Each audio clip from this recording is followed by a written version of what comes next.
Fala pessoas, belezinha? Professor Marcelo, mais um vídeo aqui na Sala do Saber. Nesse vídeo, gente, eu vou falar para vocês sobre calorimetria. Calorimetria faz parte da termologia, né? A termologia, a gente estuda, portanto, as consequências das trocas de calor. Nós já vimos mudança de temperatura, lá em termometria. Nós já vimos lá a mudança nas dimensões do objeto, que é a dilatação ou contração, não é isso? E agora a gente vai ver todas as outras possibilidades das trocas de calor, que pode ser simplesmente a mudança de temperatura. Você fala, Marcelo, mas mudança de temperatura nós já estudamos em termometria, tá? Mas nós não estudamos ainda a relação da quantidade de calor que você troca e como consequência tem a respectiva variação de temperatura. A gente só falava, um corpo recebe calor, aumenta a temperatura. Um corpo perde calor, diminui a temperatura. Tá, mas qual que é a relação da quantidade de calor com essa variação de temperatura? Qual que é a influência da massa do corpo nessa variação de temperatura? E qual que é a influência da substância de que esse corpo é constituído nessa variação de temperatura que ele vai sofrer? Isso a gente não estuda em termometria. Isso a gente estuda em calorimetria. Então você fala, Marcelo, então quer dizer que é só mudança de temperatura? Não. Se um corpo trocar uma quantidade de calor suficientemente grande para que haja mudança de fase, ele pode mudar do estado físico, portanto. Você tem lá, por exemplo, água, está no estado líquido, nessas condições normais aqui do planeta Terra, portanto, aqui no hemisfério sul, bonitinho aqui, está a temperatura, nessa pressão, tá? A água, ela existe, portanto, na fase líquida, tá? Mas se você fornecer calor para ela, e como consequência da temperatura dela aumentar, pode chegar um momento em que ela entra em ebulição. Ela sai do estado líquido e vai para o estado gasoso. Da mesma forma, se você retirar calor da água, pode diminuir a temperatura que ela entra em fusão, ela vai se fundir, ela se torna gelo, ela muda de fase. E é isso que a gente vai estudar, portanto, aqui em calorimetria. Primeira coisa que nós vamos ver aqui em calorimetria é justamente a interdependência entre quantidade de calor, massa do corpo, material de que ele é constituído e, consequente, mudança de temperatura. Então, vamos lá. Mudança de temperatura.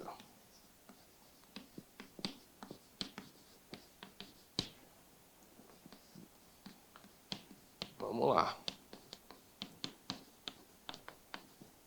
Mudança de temperatura. Veja bem, pessoas. Você tem um determinado corpo. Ele tem uma determinada massa, uma determinada temperatura inicial, constituído de uma determinada substância.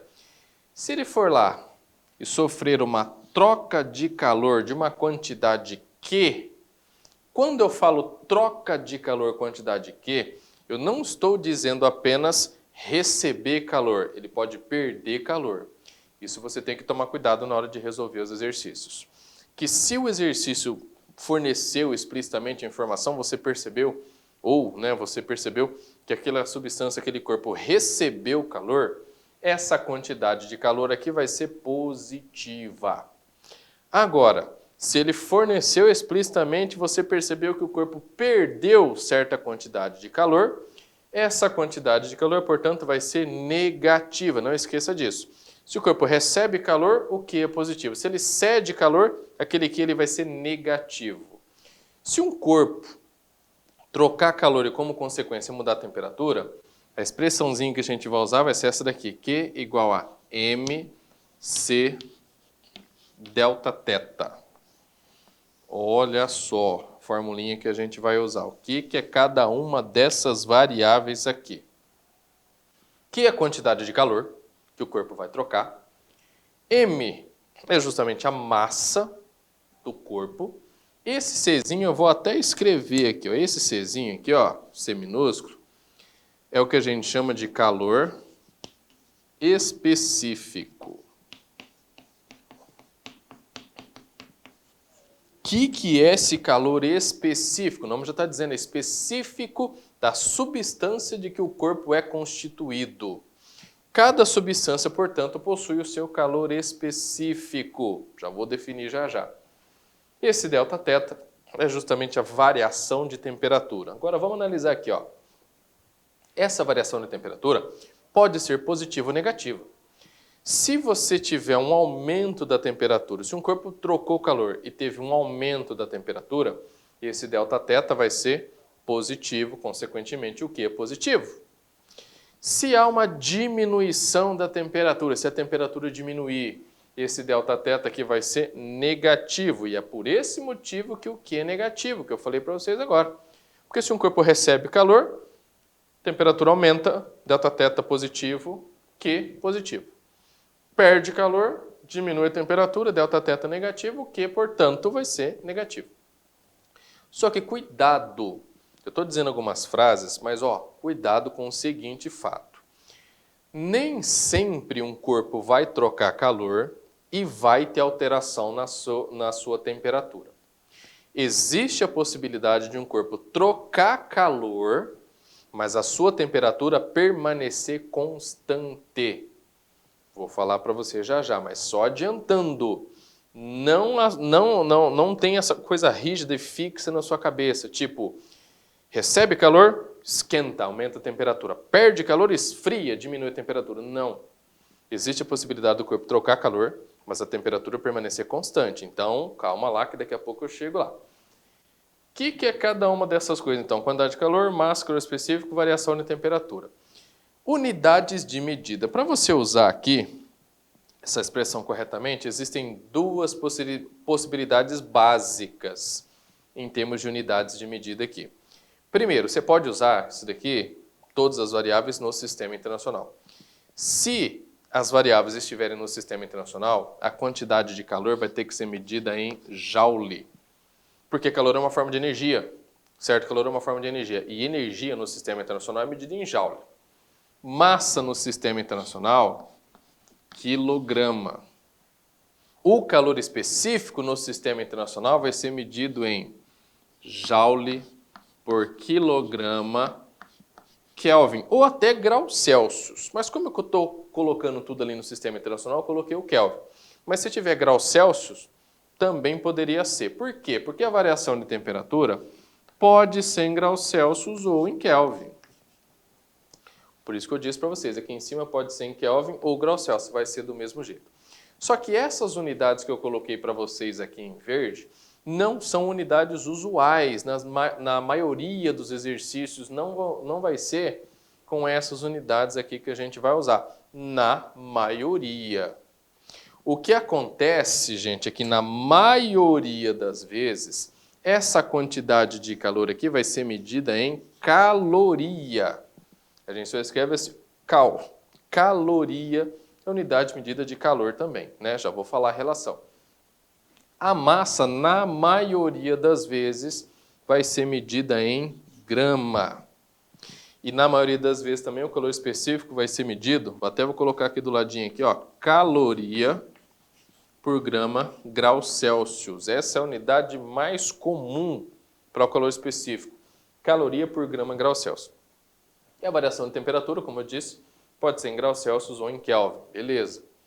Tá, mas como é que eu vou saber? Essa é a dúvida que muitos alunos vêm para mim e falam, Marcelo, eu não sei quando que eu tenho que transformar.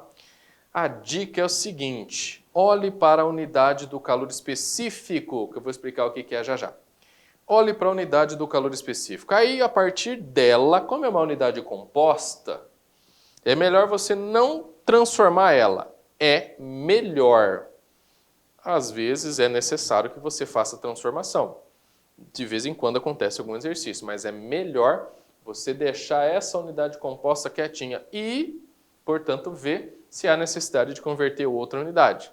Então, se você pegou lá, olha, o calor específico da água, o calor específico da água vale 1 caloria por grama grau Celsius. Tem muitos vestibulares que não fornecem, então a gente tem que saber, mas é simples, 1 caloria por grama grau Celsius.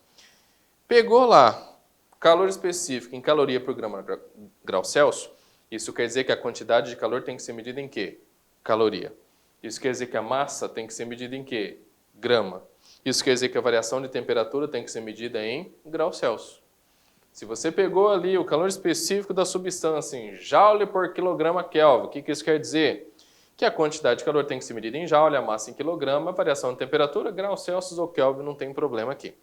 Mas essa é a dica, olha para a unidade de medida do calor específico, belezinha? O que é calor específico? Contextualizando com o calor específico da água. O que quer dizer a água possuir um calor específico de 1 caloria por grama grau Celsius? O calor específico da água, portanto, quer dizer que cada grama de água, cada 1 grama de água, precisa trocar 1 caloria para ter uma variação de 1 grau Celsius. Você entendeu o que eu disse? Eu repito. Então, o que quer dizer 1 caloria por grama grau Celsius? Quer dizer que cada 1 grama de água, precisa trocar 1 caloria para ter variação de 1 grau Celsius. Para ser mais exato, até esse valor aqui é de 14,5 até 15,5 graus Celsius.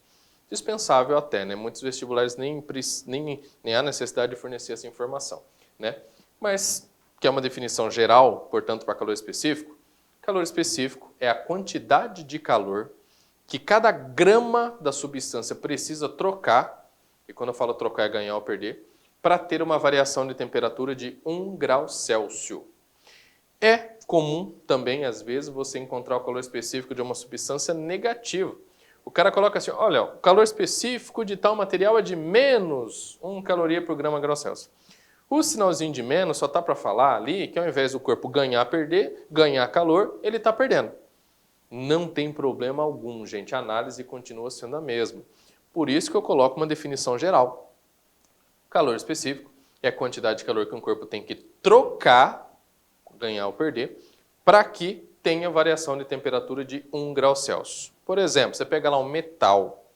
O metal tem um calor específico pequenininho.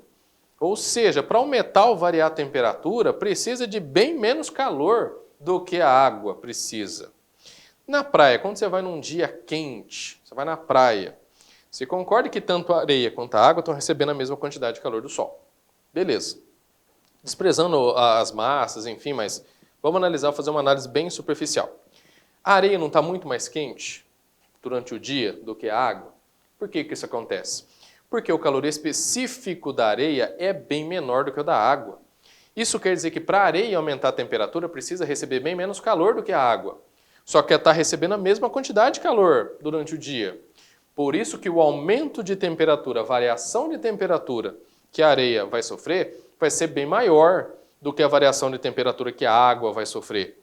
Por isso que durante o dia a areia está muito mais quente do que a água. Durante a noite acontece o contrário. Isso quer dizer que quanto menor for o calor específico, ele precisa de menos calor receber para aumentar a temperatura, mas se ele perder um pouquinho de calor, a temperatura também diminui bastante. Por isso que durante a noite a areia está mais gelada, está numa temperatura menor do que a água. Por esse motivo, o calor específico da areia é pequenininho. Durante o dia recebe calor, a temperatura aumenta bastante. Durante a noite perde calor, a temperatura diminui bastante. Por isso que no deserto, você já deve ter ouvido falar, que durante o dia as temperaturas atingem 50 graus Celsius. E durante a noite chega a 0 graus Celsius. Por quê? Porque tem bastante areia. A areia, portanto, tem um baixo calor específico e acontece isso que eu falei para vocês agora. Beleza? Isso que eu estou falando é o calor específico de uma substância. Agora, se eu estiver analisando 2 corpos, por exemplo, aqui, se você tiver 2 objetos feitos de materiais diferentes. Se eles forem feitos de materiais diferentes, claro, eles possuem diferentes calores específicos. Mas existe a possibilidade desses 2 objetos, mesmo sendo diferentes, receberem a mesma quantidade de calor e terem a mesma variação de temperatura. Então, se 2 objetos diferentes receberem a mesma quantidade de calor e tiverem a mesma variação de temperatura, o que eles possuem em comum não vai ser o calor específico. São feitos de materiais diferentes. O que eles vão possuir em comum é o que a gente chama de capacidade térmica.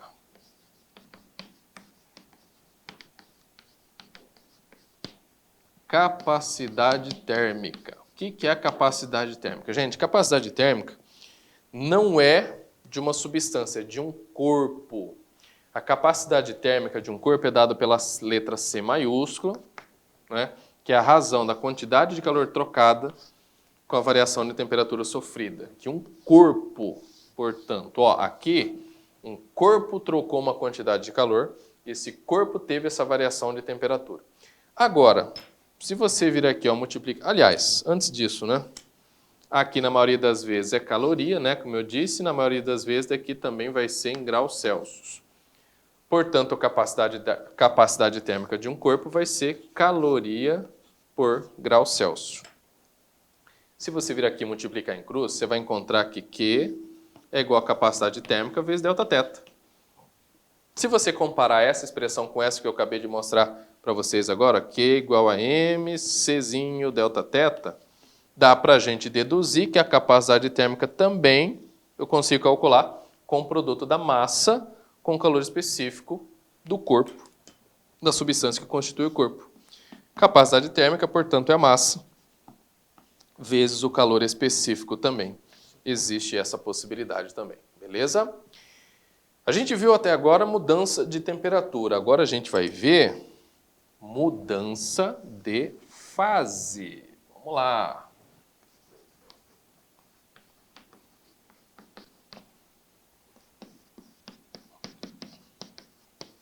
Gente, quando eu falo mudança de fase, é mudança de estado da matéria, sólido, líquido e gasoso.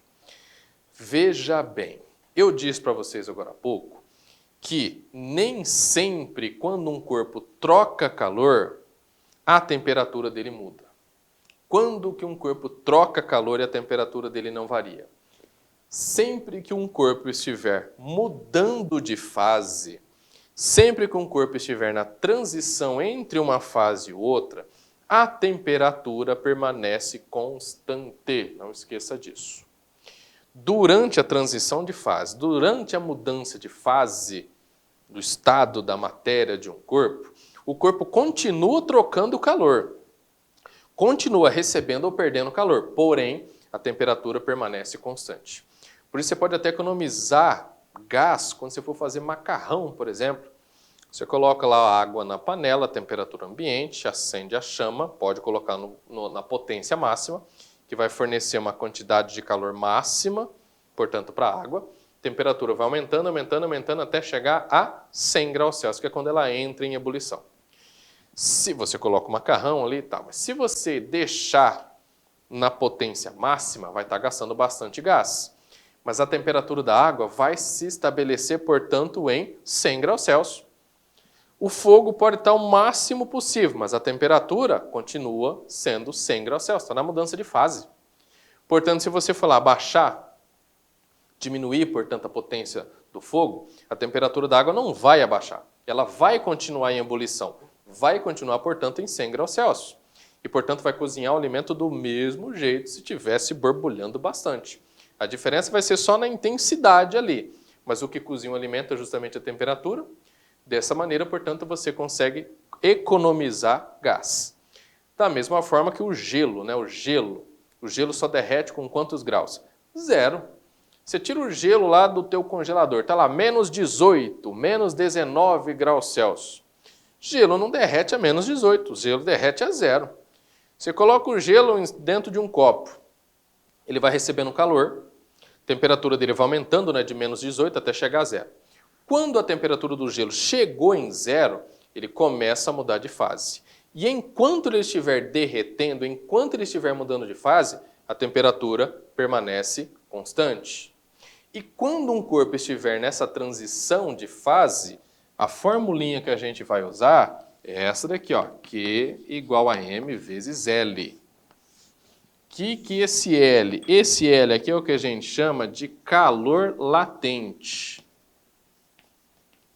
Esse calor latente, você pergunta para mim, o que é calor latente? Calor latente é a quantidade de calor que cada grama da substância precisa trocar para mudar de fase.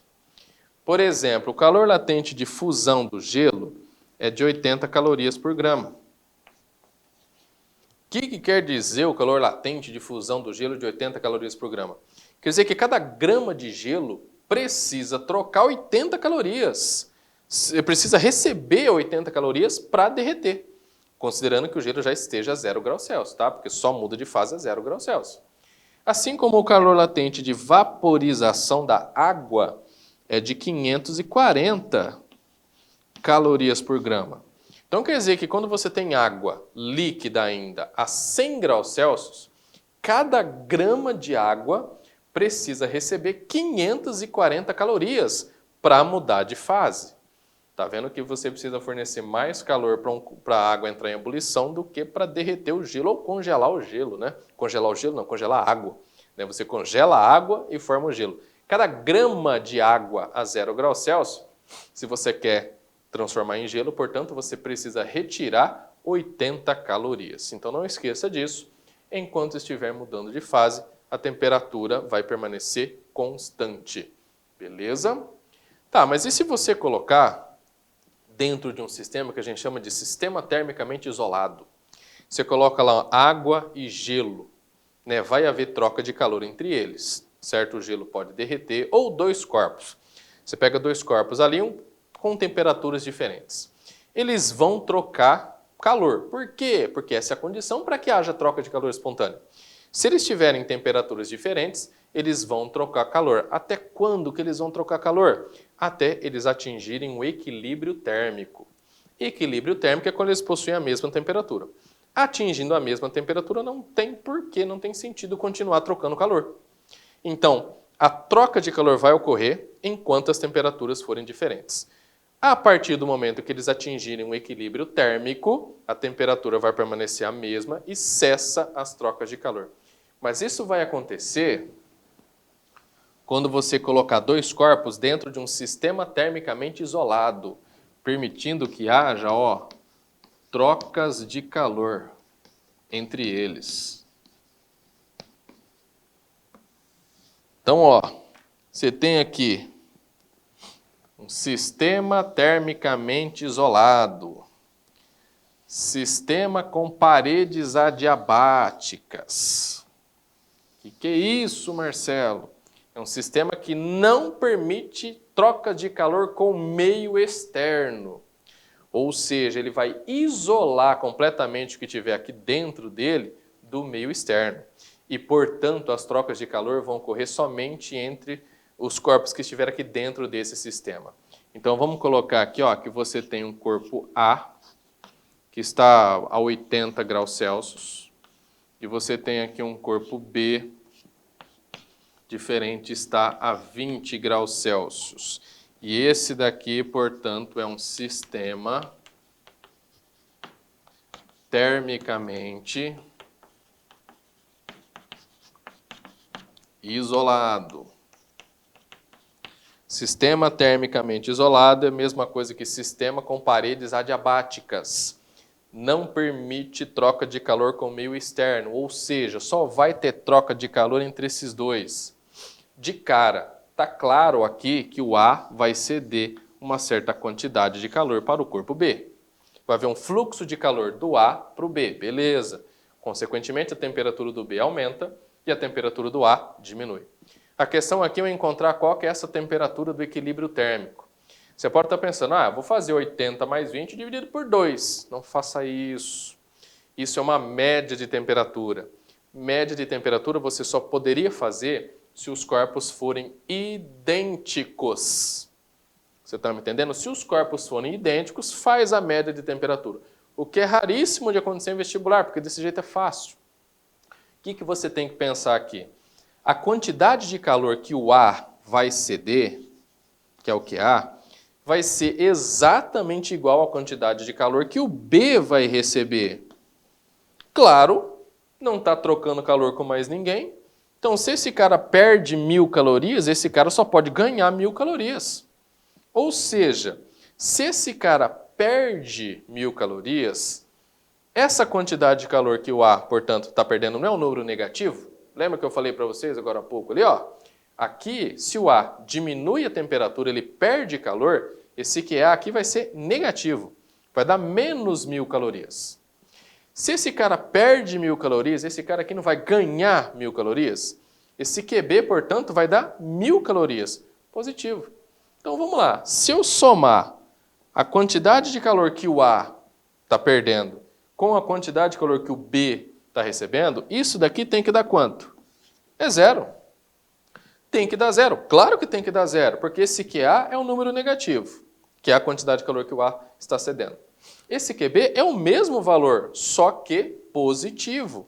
Por isso que todos os exercícios envolvendo trocas de calor, o que você tem que fazer é isso, ó. Você tem que começar a resolver o exercício escrevendo ou pensando que a soma das quantidades de calor de todos os corpos que estiverem aqui dentro, se tem 3 corpos, 3 quantidades de calor. A soma das quantidades de calor sempre resulta em zero. Nesse caso aqui, se não houver troca, se não houver mudança de fase, você vai fazer MC delta θ para o A e MC delta θ para o B. Abre, vai ter uma coisa em comum nos dois, que vai ser a temperatura final. Porque o delta θ é a variação de temperatura, que é a temperatura final, mas inicial. A inicial dos dois é diferente, mas a final, a temperatura final dos corpos vai ser a mesma. E geralmente o que o exercício pede para você determinar é justamente essa temperatura final, que é da temperatura do equilíbrio térmico, como eu disse para vocês que é a mesma. Pega essa expressão aqui, abre. Geralmente o que vai estar faltando é essa temperatura final, que é o que o exercício vai estar pedindo. Beleza? Joinha, tranquilo? Isso é o que a gente faz, portanto, quando tem um exercício de trocas de calor, que é o finalzinho de calorimetria. Beleza, gente? Abraço para vocês e até mais.